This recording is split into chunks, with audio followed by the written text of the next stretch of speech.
Welcome to A Magical Life, Health, Wealth and Weight Loss. I'm your host, Magic BARCLAY, lead practitioner at Holistic Natural Health Australia and #1 best-selling author.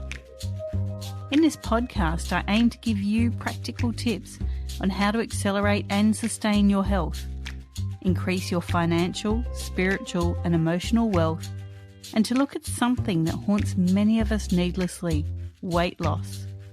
In some episodes, I'll have guests available to give you even more tips, but in others, the floor is yours.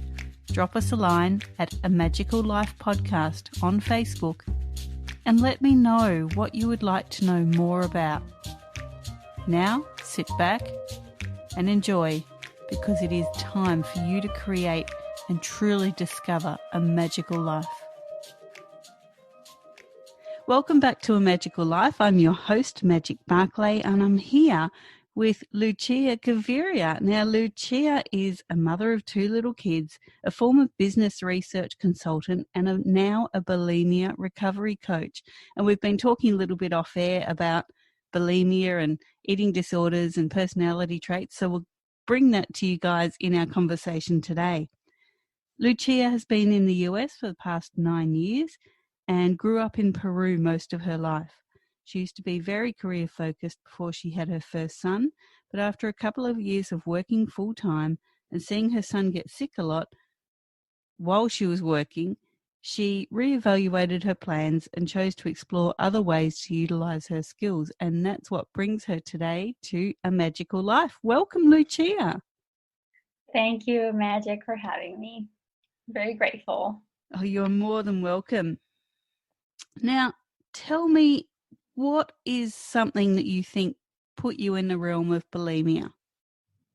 Wow, what a question.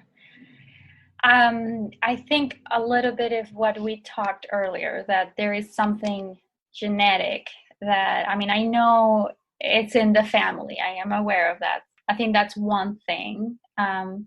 Maybe I was predisposed to it. And the other thing is that I tried to make my body look in a certain way, and that put my body under a lot of mental pressure, physical pressure, and naturally the bulimia appeared. I say natural because literally the first day, my first episode of binging and purging, I wasn't really conscious. You would think you're conscious of it, but it wasn't like that to me. It was like being in a trance. And till this day, that memory kind of helps me understand that it's hard to control. Like, people don't choose to become bulimic. It's something that kind of happens naturally after you have been restrictive and have had pressure to fear of losing weight, and all those things combined. Eventually, your body just goes into survival mode, which is the binging. And I think, that happened to me. I was like many women, I think, over the world, but also in South America. I had pressure to look in a certain way, and the bulimia happened after I was trying to maintain my first and only diet in my life. I'd always try not to diet, but then the time I did a diet, that happened after. Now, we were talking just off air a little bit about personality traits and whether eating disorders in general, so not just bulimia, but all of them, were something that's created from childhood, like from our learning. You have to do your best, you have to be the best, you have to get good grades, be a good person, or if it's something that's inherited. And I know in my family, I had anorexia, and now I have body dysmorphic disorder, and I've always been a high achiever. I have to do the best, better than everyone, and that included my eating disorder. I had to lose weight more drastically than anyone could. I had to absolutely be the best at killing myself. And my eldest son had anorexia when he was very young and now has weight problems. But my other son, raised exactly the same, with, just do your best. As long as you do your best, that's fine. He has no issues with eating disorders. So I can see that there is a genetic trait, but there's also that created trait from your experiences. What's your opinion on that? Well, yes, I think that's true. That genetic part. I mean, all of my siblings. I'm the oldest of five, so from the five, I guess I had the most pressure as the oldest kid. So that could be like context, like you were saying, but genetically, I feel like we're all very aware that we tend to be prone to addictions in some way. But yeah, my opinion is that the the context does influence a lot. It will determine, like you say, you raise them the same, and one is more predisposed than the other. But then um, my siblings, none of them ever did a diet, and none of them were told the things that maybe I was told growing up. So and like I said, I was the oldest, and I was like you. I was a high achiever. I feel like I could not let my family down in anything I would have to achieve. And that pressure, I think my siblings had their own pressures, but for me, I might have felt it in a different way. And also with my personality traits combined was like a black or white context. Either I'm thin or I'm a disaster, like kind of perspective. And that took me to uh, the actions that developed the bulimia. Now, what can your expertise do to accelerate health, emotional, spiritual, and physical? Yeah, I think I can help mainly to people with bulimia because I've been there. I've had bulimia and I cure myself. The physical part, I guess, would be the immediate part where I could help the most because the behavior of binging and purging is damaging to your whole physical self, but also emotionally, of course. And I've learned what it took. I did the work like educational, and I can share the book that changed my life later. That book taught me why my body was behaving the way it was behaving and how to stop it. And then I implemented the techniques in that book, which was really hard to do, but I know it's possible, and I know I can encourage other women and men living with bulimia to do it for themselves. And then as soon as you are able to stop binging, that's the biggest physical improvement that you're going to experience. And then from there, it's just going forward to learning how to eat and learning how to listen to your body, which is that's a different type of recovery and task, and it brings other kind of challenges. It's separate from, I think, the bulimia in itself, but I can also help with that because it wasn't easy to know, am I full? I'm not full. Should I eat more? Am I going to gain weight? Like I still was the same person with my same fears and insecurities. So that was another part of the recovery that I can also help with. I would call it the more psychological and emotional side, where I can help you believe that you can do it. You can totally recover and learn how to listen to your body's needs and nourish them with what nature has given you to take care of yourself and your health. And I think that it's important to have support because after someone with bulimia, it's in the darkness, is alone, and definitely you don't have the best self-esteem at that moment. So any kind of support that makes you feel confident that not only you're going to end the bulimia, but also you're going to be a healthy human being after that.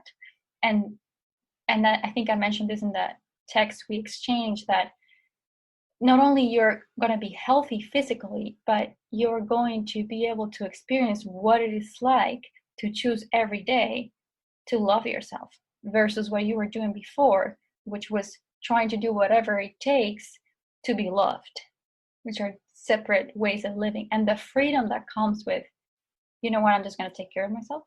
And then if someone doesn't like it, well, not my problem. And that freedom is amazing. But it takes a lot of courage. I think that's very key for all of our listeners to understand. There's one thing being loved by others, and there's a completely different thing being loved by yourself, and really understanding who you are as a person, what you don't just like about yourself, but what you truly love and appreciate about yourself, what you can bring to the world that will then attract people who truly love you. Yeah, that took me a while to jump on that boat because when I stopped the binging and purging, I still wanted to be loved. And but stopping was an act of love for myself. And from there, I started getting a taste of what it was like to choose to love myself above all. And it has been a journey, I would say. It wasn't in a day that I was, perfectly. I'm not perfect, of course. I'm not perfectly healthy either. And I'm insecure in some ways and fearful in other ways. But at least food doesn't take time in my head or energy. And I think that that's awesome.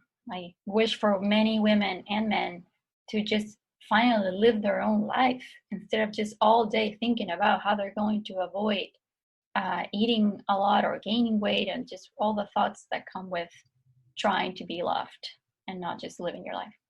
Now, in our discussions, we've talked about the feelings and the emotions behind eating disorders. What was behind your bulimia? Was it a sense of shame, a sense of fear? Did you want to hide? Like, what was behind it? For me, I think definitely with bulimia, I was hiding the whole time. It was an extreme hiding, like even from my husband, the person I live with, and the person I had the most closest relationship.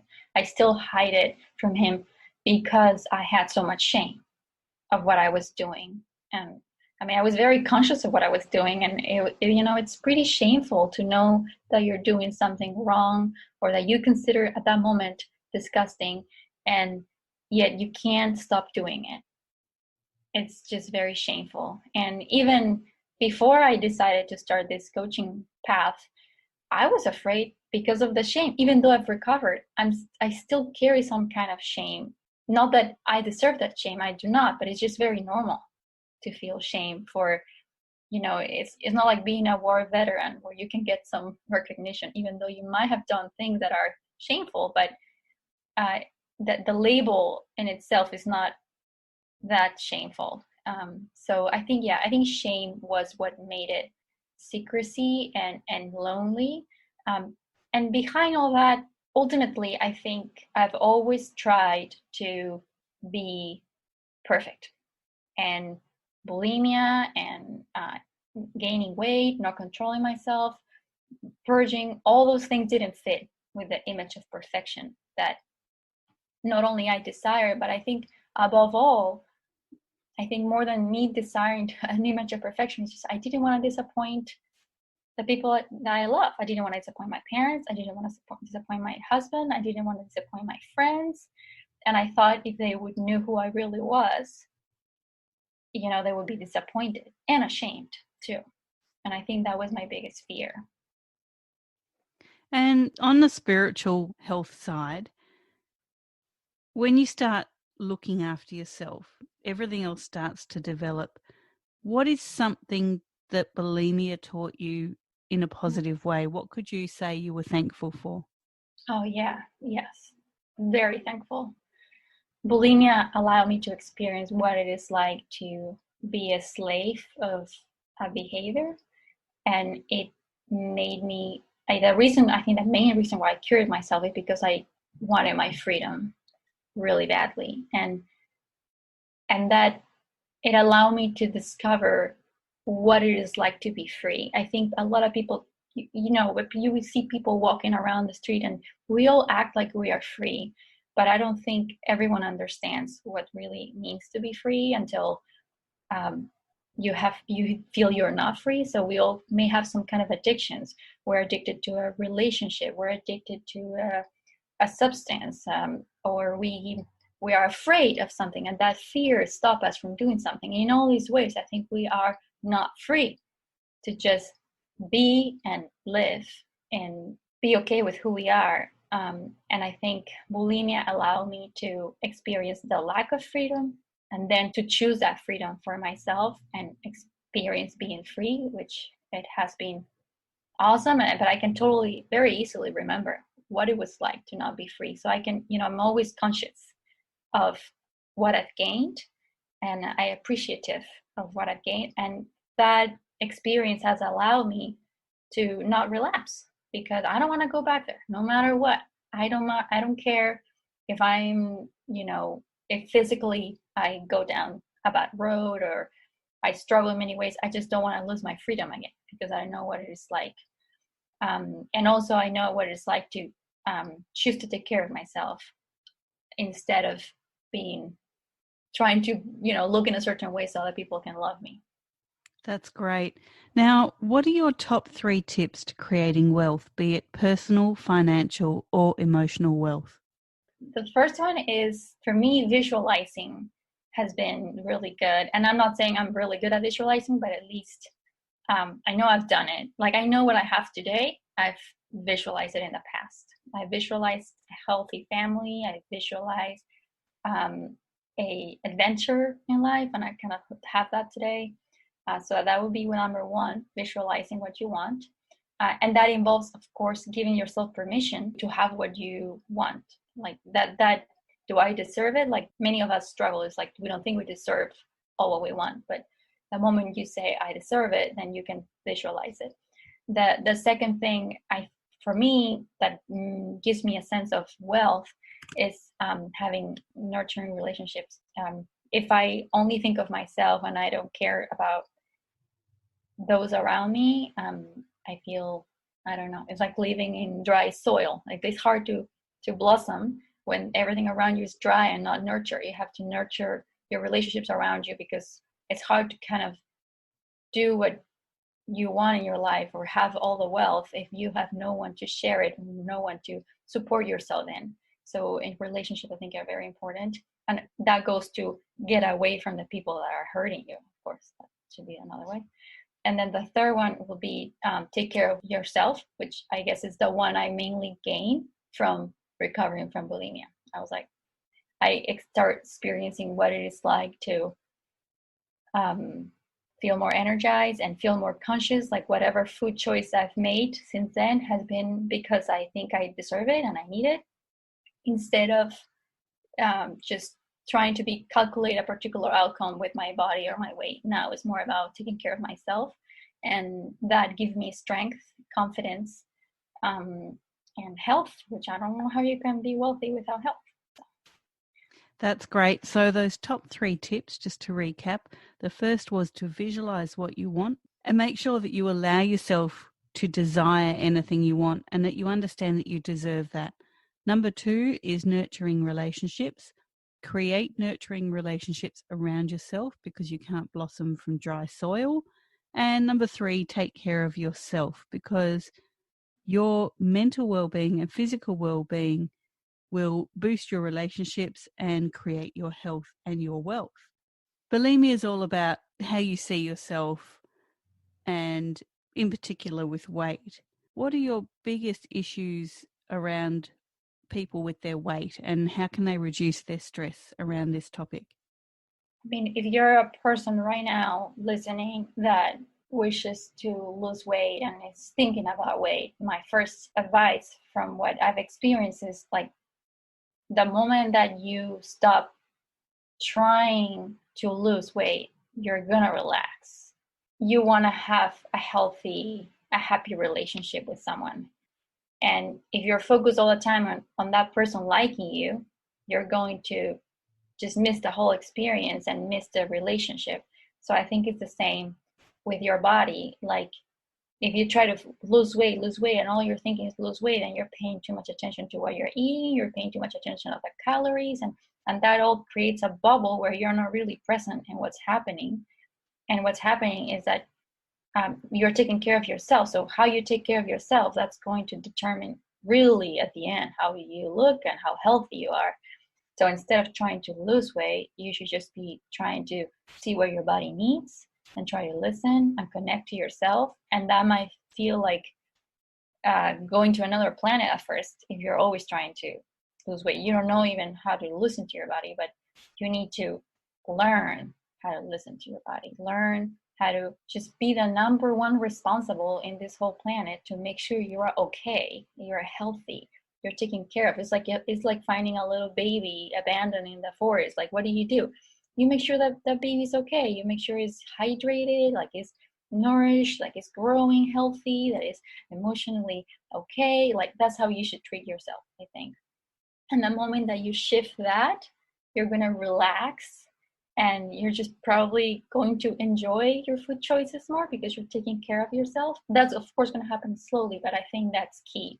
And it happened to me after I was not necessarily obese when I had bulimia, but when I stopped caring about how to lose weight or how I was looking, and I started focusing on how to nurture myself and take care of myself, I started losing weight. I really stopped thinking about food.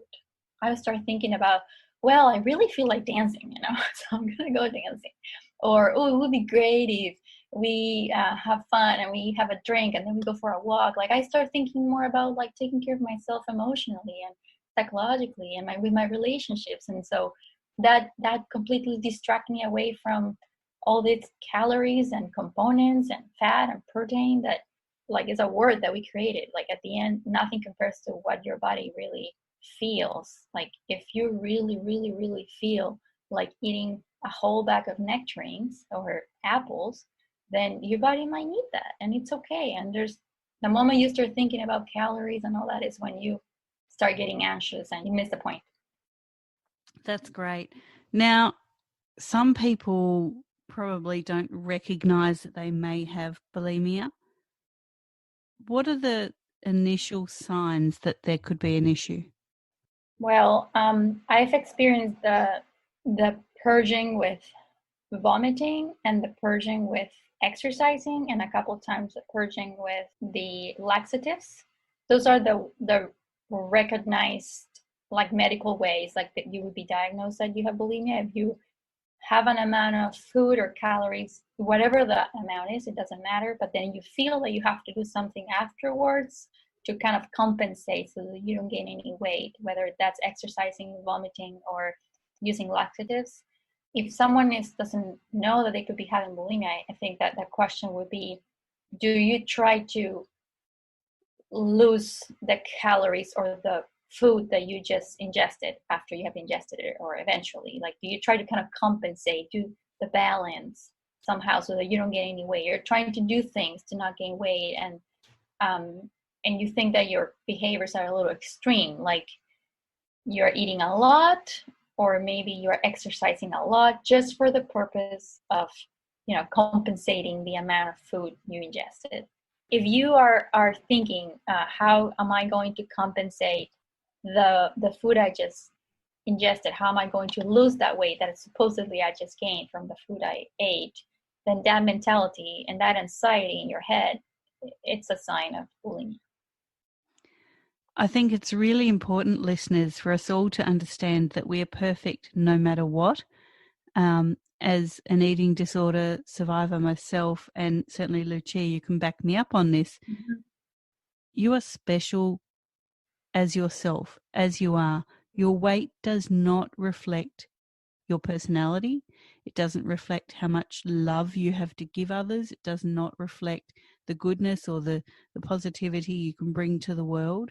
It doesn't reflect your intellect. I think the media has certainly deemed bigger people as lazy or stupid or worthless, and that is really not the case. Mm-hmm. You are you, and your weight does not change that. Wouldn't you agree? Totally. Yeah, I wish we could all have somehow learned that no matter how we look or where are we in mental health, or how we look, but also our behaviors regarding food and weight, they don't determine everything else. We're not that. I think, yeah, you're right. The media, movies especially, or TV shows, like the character in the movie or in the show, it's highly determined for how they look. Like very rare, or actually never, I think I've seen a movie where the guy that the woman is in love with is overweight, and he's actually pretty smart and pretty successful. Like normally the picture of someone overweight is someone to make fun of or someone to dislike. So I cannot talk for all media shows, but I think, yeah, I don't remember growing up admiring anyone that was overweight, or learning that that person was worth it, that they were beautiful. And now I've changed a lot, because not only because of my disorder, but because thankfully there are people out there getting out there saying, I am beautiful, look at me, I'm imperfect in many ways. I mean, imperfect compared to the media portrait of what's beautiful, but this is me, the real me. And now when I look at like my marks from giving birth, like I have marks, I'm like, this is real.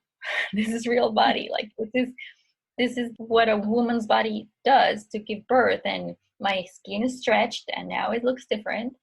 And embracing that is my own work, because there was no movie or song or holiday that says, let's just embrace women body the way they naturally are after giving birth. And unfortunately, it has been separated. Like, this image means this person is this, and this image means this person is that. And so it's really good what you're saying, but it takes individual work to accept what you're saying. I think when I was 18, if I would have listened to you, I would be like, nah, no, of course Don't not. worry, I would have thought the same at 18. Yeah, but it took individual work for me to accept myself, for now I can see beauty and I can see myself in any person. I know every person have their own insecurities and sufferings and types of addiction in some way, or not everyone, but most of us normal humans. Well, I think addiction is somewhat normal. So many of us have addictions or leanings towards addictions. We just don't recognize it. It could be someone could be addicted to their phone. They could be addicted to smoking, or they could be addicted to watching TV, or they could be addicted to gossip. Like, we all have different addictions. Mm-hmm. It's just a matter of recognizing those. Yes. And I think the moment you recognize yours, you start not only gaining acceptance of yourself, but also others. And what you just said, that you're not your disorder, you're not your weight, you are just a very valuable person, and you are able to say that because you went through it yourself. Totally.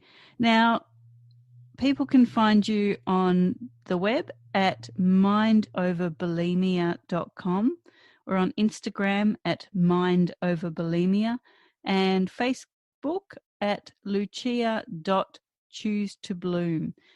We love freebies here, Lucia. What can you offer people here today? Yes, thanks. It sounds simple that it's a salad dressing, but for me, it's very important. It has a story, because I always associated salads with trying to be healthy, trying to do the right thing. So I couldn't really enjoy them because they had a meaning. They were, like taking your medicine, something you have to do. It's not something that you want or something that you like. The last 7 years where I've been healthy and getting better and better with my own insecurities and eating well, I've learned to enjoy all kinds of foods, and I've learned to identify what I like and what I don't like and how I like it, and just nourish myself. And this salad dressing is very simple, and it's what my mom always used growing up. And I never really cared for it. I just did it with my own salads. But every time I took it, like, to potlucks or meetings or reunions, everyone asked me about it. So then I thought, okay, maybe people don't enjoy salads like I do, or maybe there is something about this dressing. So it's just, you just mix lime, salt, and olive oil. And I don't know, have you ever used it, Magic? Have you ever had that salad dressing? I have, but I use lemon juice. I hadn't Oh, thought of lemon, lime right. juice. So I guess it's pretty similar. They're different flavor, but lemon juice or lime juice, they both, I guess they do like vinegar, but they combine lime and salt, and it brings the flavor out of the veggies very strongly. And that has helped me to do not complicate myself with any, like, if I really want to add something acidic or fresh into my meals, I just chop any veggie I have, like literally anything. It could be cucumber, carrots, celery, and just do that dressing. And the flavor is just very refreshing and rich, I think. And if someone that is listening associates salads with doing the right thing and doesn't really enjoy veggies, and I encourage them to try this simple dressing that has helped me enjoy veggies. I love eating any kind of veggie with that dressing, just on rice or pasta or anything. So just terrific. That's a nice little freebie. I like that. Everyone, you can go to Mind Over Bulimia and find Lucia there, and she would be happy to help you if you know someone that may have bulimia or is showing the signs, or yourself. She will be happy to coach you through that. Now, thanks so much, Lucia, for coming today. We've really appreciated it, and I hope you'll come back on. Yeah. Now, thank you very much, everyone, for joining us. Be sure to like and share and review this podcast. This was episode 19. Coming up in episode 20, we have Maureen Wilson, who is a very dear friend of mine, and she will be talking about dating later in life and some very juicy stories to share there. Everyone, go ahead and create your magical life. Thanks for listening today. Please subscribe to hear future episodes, leave a review, and share this podcast. You can follow us on Facebook at A Magical Life Podcast or at Holistic Natural Health Australia. That's holistic with a W. You can find us on Instagram at Holistic Natural Health or at www.holisticnaturalhealth.com.au. That's where you'll access all sorts of articles, freebies, and more.